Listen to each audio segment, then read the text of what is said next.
जोड़ो यात्रा चल रहा है, उनको अच्छे समर्थन मिल रहा है। महाराष्ट्र में सबसे ज्यादा समर्थन मिला, तो वीर सावरकर का मुद्दा लाने की जरूरत नहीं थी। उससे महाराष्ट्र विकास अघाड़ी में भी दरार पड़ सकती है, मैं आपको बता रहा हूँ। सुना आपने, जेल से अभी अभी निकले उद्धव ठाकरे के राइट हैंड माने जाने वाले संजय राउत ने साफ कहा कि राहुल के बयान से महाराष्ट्र में अघाड़ी गठबंधन में दरार पड़ सकती है। और ये बात सिर्फ राउत ही नहीं, करीब 2 साल पहले उद्धव ने भी कह दी थी। उद्धव ठाकरे ने गठबंधन बनाने वक्त एक लकीर खींची थी, जिसे एक लंबी खामोशी के बाद राहुल ने लांघ दी। तो क्या अब कांग्रेस को इसका हर्जाना चुकाना पड़ेगा? कांग्रेस की खोई हुई ताकत को वापस हासिल करने के लिए राहुल गांधी भारत जोड़ो यात्रा कर रहे हैं। सब कुछ बढ़िया चल रहा था, लेकिन फिर उन्होंने वीर सावरकर पर एक बयान दिया और देश की सियासत में एक बार फिर वीर सावरकर का नाम सुर्खियों में आ गया। सावरकर पर राहुल ने जो कुछ भी कहा, उस पर बीजेपी का रिएक्शन कैसा आएगा, ये तो खुद राहुल गांधी को भी पता ही होगा। सावरकर के पोते ने उनके खिलाफ केस दर्ज करवाया, ये भी एक बार को एक्सपेक्टेड था, लेकिन मामला तब गरमाया जब कांग्रेस के गठबंधन साथी और महाराष्ट्र में पिछली सरकार के मुखिया उद्धव ठाकरे ने उनके बयान से किनारा कर लिया। लेकिन ऐसा होना ही था, क्योंकि 2020 में जब महाराष्ट्र में कांग्रेस, एनसीपी और शिवसेना का गठबंधन हुआ, तभी उद्धव ठाकरे सोनिया गांधी से मिलने 10 जनपद पहुंचे थे, मीटिंग की थी और अपना स्टैंड क्लियर कर दिया था। उद्धव अपनी बात पर टिके हैं, लेकिन राहुल के बयान के बाद महाराष्ट्र की सियासत में भूचाल आ गया है। राहुल गांधी की भारत जोड़ो यात्रा महाराष्ट्र पहुंची, उन्हें आदित्य ठाकरे का साथ भी मिला, लेकिन फिर उन्होंने 15 नवंबर को वाशिम जिले में आयोजित एक रैली में वीर सावरकर को लेकर बीजेपी और आरएसएस पर निशाना साध दिया। निशाना भी ऐसा कि कह गए कि सावरकर अंग्रेजों से पेंशन लेते थे, उनके लिए काम करते थे। गांधी नेहरू को उन्होंने धोखा दिया। फिर क्या था, महाराष्ट्र से लेकर दिल्ली तक सियासत गर्मा गई। ये देखिए, ये मेरे लिए सबसे जरूरी डॉक्यूमेंट है। ये देखा आपने, दिख रहा आपको? और इसमें आप देख लीजिए, ये सावरकर जी की चिट्ठी है जिसमें उन्होंने अंग्रेजों को लिखा है।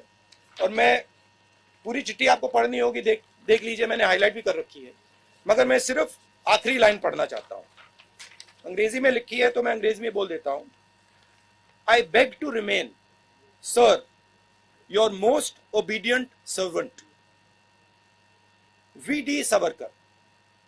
हिंदी में ट्रांसलेशन कर देता हूं, सर मैं आपका नौकर रहना चाहता हूं। ये मैंने नहीं लिखा, ये सावरकर जी ने लिखा है।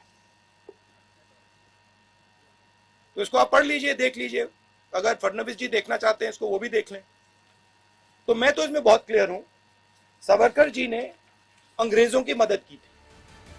राहुल गांधी के इस भाषण पर बीजेपी ने पलटवार किया। महाराष्ट्र के उप मुख्यमंत्री देवेंद्र फडणवीस ने कहा कि स्वतंत्रता सेनानी वीर सावरकर पर राहुल गांधी ने जो टिप्पणी की है, उसका जवाब महाराष्ट्र की जनता उन्हें देगी। फडणवीस ने इस दौरान आदित्य ठाकरे और राहुल की दोस्ती पर भी सवाल उठाए।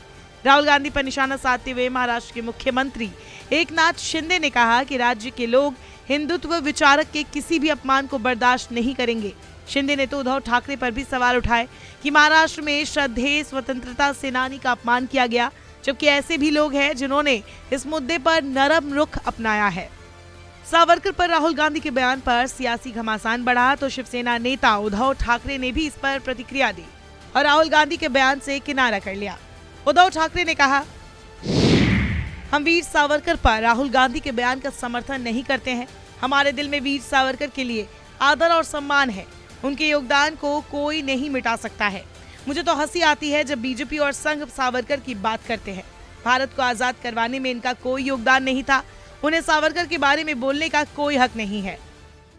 इस बयान के बाद ऐसा कहना गलत नहीं होगा कि राहुल के बयान से महाराष्ट्र में शिवसेना, कांग्रेस, एनसीपी के बीच दरार पड़ सकती है, क्योंकि 2020 की शुरुआत में ही तत्कालीन महाराष्ट्र के मुख्यमंत्री उद्धव ठाकरे ने कांग्रेस अध्यक्ष सोनिया गांधी से उनके 10 जनपद वाले घर पर मुलाकात के दौरान सावरकर पर दोनों दलों के रिश्तों के लिए एक लकीर खींच दी थी।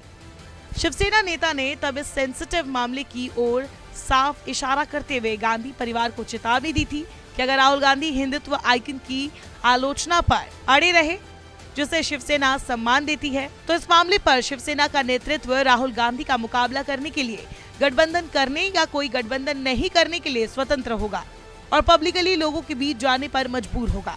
रिपोर्ट्स की माने तो उस मीटिंग में उद्धव सोनिया के अलावा मल्लिकार्जुन खड़गे, प्रियंका गांधी वाड्रा, आदित्य ठाकरे और संजय राउत भी मौजूद थे। हालांकि राहुल गांधी उस वक्त किसी कार्यक्रम के चलते बिजी थे।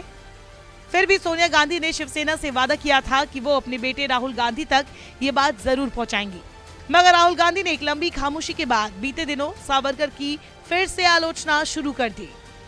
हालांकि उद्धव ठाकरे ने राहुल के बयान से किनारा करने के साथ ही बीजेपी पर भी पलटवार किया और बीजेपी की कमजोर नस यानी जम्मू कश्मीर में बीजेपी और पीडीपी की गठबंधन पर जोरदार हमला किया।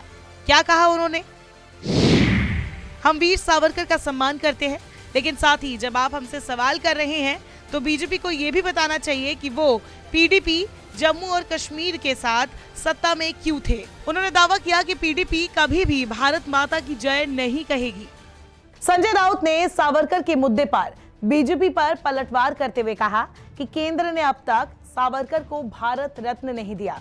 राउत ने बीजेपी के सावरकर प्रेम को फेक करार दिया और कहा कि ये सब राजनीति का हिस्सा है, लेकिन राहुल को महाराष्ट्र में आकर सावरकर पर ऐसे बयान देने नहीं चाहिए थे।